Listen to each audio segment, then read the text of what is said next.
video habang magbabike.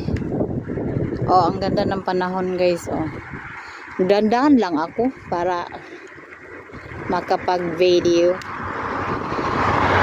Maganda kasi dito mag-ano guys, kahit mag-video ka, magbabike kasi itong kalsadang inaano namin ay para lang to sa mga bikers at sa mga tao magwo-walking. So walang sasakyan or motor dito.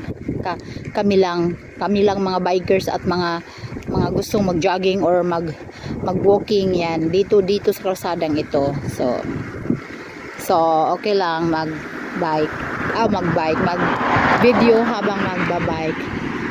Yan farm, wala pang tanim, kaka-harvest lang ng tanim dyan.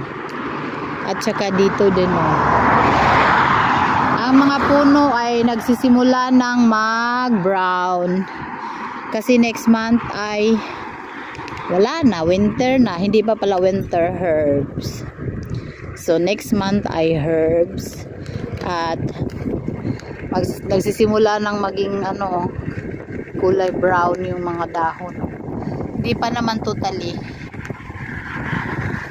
pero hindi na siya talaga yung super duper green kasi naglaya na yung mga bulak niya, going brown na, turn into brown na kasi magkulay-kulay na to dito, magiging colorful na tong Germany kapag herbs. Yan ang ganda ng herbs.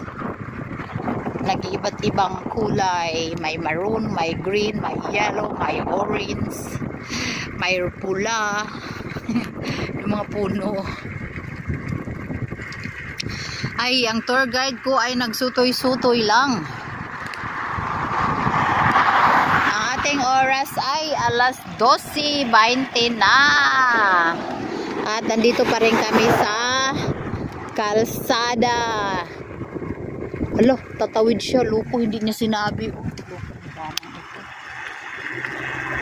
may school.